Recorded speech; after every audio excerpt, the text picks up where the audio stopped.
Hey guys, welcome to today's video. I recently did my Ride or Die Cool Toned makeup products and a lot of you said you wanted to see the warm version of this. So today I bring you my Ride or Die warm tone makeup products. Have a lot in front of me, so let's just jump right in. I'm going to start out with eye stuff today. First up I have one of my favorite palettes ever. That is the ColourPop Low Key Eyeshadow Quad / palette. This is like the ultimate easy to use warm tone palette. The shimmer in here is phenomenal. The mattes blend out so easy. They're my favorite mattes, to be honest with you. I love ColourPop mattes. They're not only affordable, they just really do all the work for you. And the shades in this are really pretty, and I feel like they complement a lot of different skin tones. You can either go all in with this trio of warm shades, or you can kind of amp it down and just go in with like this lighter one that's a little bit more neutral. Lots of options between those four shades despite them being quite similar. The Identity palette by Persona Cosmetics has been a fave of mine since the day I got it. This brand is owned and created by one of my good friends, Sona Gasparian. She's also a beauty guru on YouTube, who I will link in the down bar if you're not aware of who she is. She's awesome. She also makes really dope ass makeup. Every shade in this palette is really excellent, really nicely pigmented. The only one that I found to be lacking was this one here, the shade Audacious. It's just a little bit drier than the rest, still has great payoff. This palette's a little bit more smoky. This is the palette that I usually travel with though, just because it has enough shades here for any daytime looks I want to do, and then lots of deep shimmers here for the more nighttime / event makeup looks that I would be doing when I'm traveling. I have two cream shadows here. The first is Terra by Nude Sticks. This is a new obsession of mine. This is the perfect caramel, terracotta brown, really beautiful, really does not crease. I usually have creasing problems with cream shadows, but this one really sticks in place and doesn't feel sticky or heavy on the eyes. It really just feels lightweight. You can't really tell it's there throughout the day, and it doesn't blend out weirdly. A lot of cream shadows for me tend to be too smudgy and kind of lift up on themselves, but the Nude Sticks mattes I find to be seamless in their blend. The Bare Minerals 5-in-1 BB Advanced Performance Cream Eyeshadow SPF 15 has quite the long name. This is the shade Rich Camel. This is the perfect warm, slightly yellowy nude on my skin tone. This just adds a very natural contoured effect to the eyes. Blends out so prettily. It's like a whipped consistency, so it blends out beautifully with a finger or a brush, whereas the Nude Sticks one I find I have to really blend out with a finger and then go in and refine it with a brush. This one I find can just be slapped on either way, so it's really great for those of you who like an effortless, quick makeup situation. Also really doesn't crease, has a nice velvety finish, not so much a sticky cream type of finish. Usually creams are a bit sticky for me. Nice and velvety, really soft. Has SPF 15. Moving into blush, MAC Extra Dimension Blush in the shade Fairly Precious is a really pretty, I would say, apricot shade with a slight cooler toned shift to it, but that cooler tone makes the base color look more like a wet look on the skin rather than like a wash of metallic peach. So you really don't get that reflect until you turn your head, which I find is something that's necessary in an illuminating blush. I find that if the reflect is also the same color as the blush, it tends to look very intense on the apples of the cheeks, but given that it has that different reflect, it's very flattering. It's also very buildable. You can really build it up to be just glossy on the cheeks. You can also apply it to the high points, which I do quite frequently, but as far as everyday blushes go, this has been my everyday go-to for at least the last 2 months. Last blush is Becca Wild Honey. This has been a favorite and a go-to of mine for, I want to say, the last 2 years. It's been close to 2 years. This is just such a beautiful formula. It's one of those mattes that has that slight sheen to it, so as you build it up again, it tends to look more healthy rather than dry and cakey. On me, it reads a really warm tan. It's kind of like one of those nude blushes, whereas if you're very fair, it's going to look more intense, more vibrant on you, and if you're very deep, it's going to look more sheer, more of just that wash of warmth. Moving into bronzers, just going to say it now, I left out Matte Give Me Sun on purpose because I feel like I talk about it way too much, but that is my number one. I do have 4 other bronzers in my rotation that I don't mention as much, that I use just as often.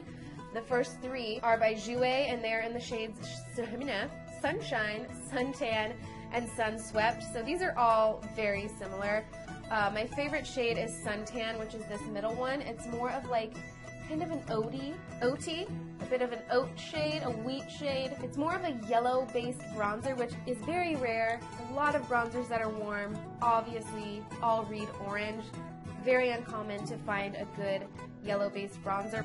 Sunswept here is more of a neutral, and then I cannot remember these names. Sunshine here is more of a red toned for those days where you want to look more sun-kissed and take your bronzer across the bridge of the nose. I believe these are going to be discontinued once they are all sold. I think Jouer might be reformulating them. They are still on the website right now. I know at least 2 of them are, so if you're interested, definitely be sure to swipe some up. The last bronzer is the Dior Skin Nude Air Tan Powder in the shade 001 Golden Honey. I can almost not read this on the back. This one I believe is the lightest out of the 3 they offer. There could be more, I should have researched this, but there are a few different shades.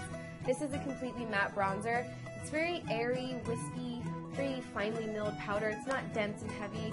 With matte bronzers, I tend to try to reach for ones that are very similar to this Dior one, because matte bronzers are the bronzers that are notorious for sticking down if your face isn't perfectly set. When this one does tend to stick down, I find that it's very easy to blend it out because it's not so heavy on the skin, and I find the shade to be very flattering. It's just orangey enough without being intimidating, and it has quite a bit of yellow in the orange, I find, so it's just pretty flattering, a nice flattering warm bronzer. I would say it's between Jouer Suntan and Matte Give Me Sun. It's like the perfect baby of those 2 shades. Moving into illuminators, I have 2 in front of me, which I thought I would have way more, but apparently I only really love 2 warm highlighters. The first is Ofra Rodeo Drive. This has to be like one of my favorite highlighters, probably like my number 2 favorite, just because it is quite dark for my skin tone, but it is just so beautiful. It's the most beautiful, shiny, glossy, medium, whitish gold. I can barely get away with it looking completely invisible on my skin, so when I'm not having the light hit it and I face forward, you don't see that like bit of darkness here. It's just really just like a natural glow from within vibe. It's so pretty. I feel like this is going to be very, very flattering on those of you who are tan to medium to deep, etc. It's just going to be that beautiful go-to golden highlight. The Milk Holographic Stick in the shade Mars is a new ride or die for me. This one's just so cool. I love this because it's a cream highlighter, but it dries down and does not budge. It lasts through sweat. You can touch your face and not have to worry about it coming off. And I've mentioned this before, but it can be applied over powder and it does not lift it up. It doesn't lift up your concealer or your foundation. It just goes on smoothly. It's really, really good. Last up, we have the lips. As usual, I have so many in front of me. I have 7 here. I'm going to begin with lipsticks. First up is the Bite Beauty Multi-Stick in the shade Blondie. This is such a cool nude. This is a multi-stick, so you can use it on eyes, cheeks, and lips. I prefer to keep this on the eyes and lips. It's very similar to Terra by Nude Sticks, but it's just slightly more yellow and slightly more deep. It's a very flattering shade, and I find the warmer / tanner, etc. you are, the more kind of yellowy based and warm it looks. And if you're very fair, it's going to be more of a vampy, warm, browny nude. Urban Decay Insanity is another great camely nude that I tend to carry in my bag. I've worn this shade so much. It's really easy to just slap on and have a nice wash of color. You can also build it up to be very pigmented. It does have more of a semi-gloss finish, so it's a really nice, healthy look, which I'm really into this summer. I don't love glosses for every day, but I do love more than a matte lip, kind of over the whole matte vibe, and this gives it to me. Uncontrollable by MAC is a matte dusty orange shade. I'm wearing this today, and it does have a slight sheen to it. This is one of my favorite lipsticks of all time. I am a collector, hoarder of orange lip products. I can never find the perfect orange for me that's not super bright or whatever. This one I feel is that rare perfect shade. It's very pigmented right out of the bullet, so I recommend swatching in store the deeper you are, just so that you can avoid getting that kind of pastel mod vibe on the lips. While it can be really pretty at times, I know that sometimes it's not what we all are going for, so definitely swatch it first. Moving into gloss, I have only one in front of me, and that is the Bare Minerals gloss in the shade Popular. I've had these sitting in my drawers for a while now, and I just had not gotten around to really using them, and I started seeing a lot of beauty gurus talking about them, so I was like, okay, maybe I should start trying these bitches out, and I absolutely love this one. Color-wise, it is that perfect pinky nude that everyone just aspires to have. Not much to say about it in that regard. Formula-wise, though, it's really great. It's not thick, but it's not thin. Thin glosses tend to like go everywhere. Thick glosses tend to eat my hair. It's right in between. very comfortable, lasts a long time because it is teetering that line of thin and thick. Last up, 3 liquid lipsticks. The first fave of mine is Watermelon by Jouer.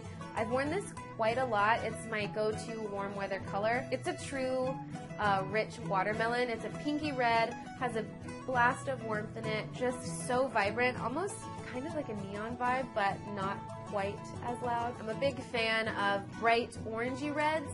This one teeters that line between cool tone red and warm tone red, and I find that I actually really like it.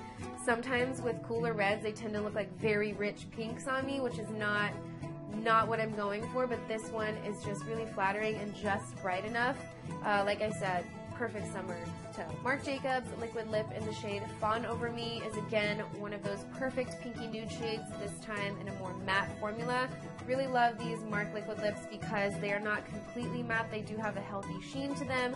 They don't dry down and kind of suction down onto your lips. They are transferable, but they do last for hours on end. This is my favorite shade from his collection just because it's just nude enough for me to where it almost blanks out the lips, but not so nude that they look like concealer lips. So it's really great for days where I have really intense or dark eye makeup. And very last, I have the Wet n Wild Liquid Catsuit Lipstick in the shade Nudist Peach.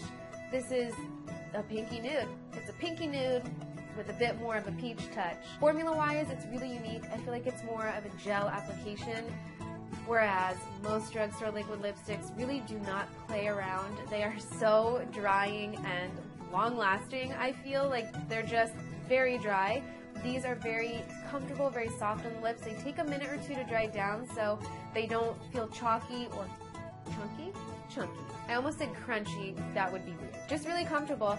They don't go on super pigmented, so you can build them up to intensity, but they're also not streaky. They're really great, I would say, starting formula for any of you who are just starting to dabble into the realm of liquid lipsticks. So yeah, that wraps up today's video. I hope you guys enjoyed this. I tried to breeze through everything as quickly as I could while still giving you the most info I could on the product. So let me know if you try anything out and how you like it. Anyway, thank you guys so much for tuning in. I really appreciate it, and we'll chat again in my next video.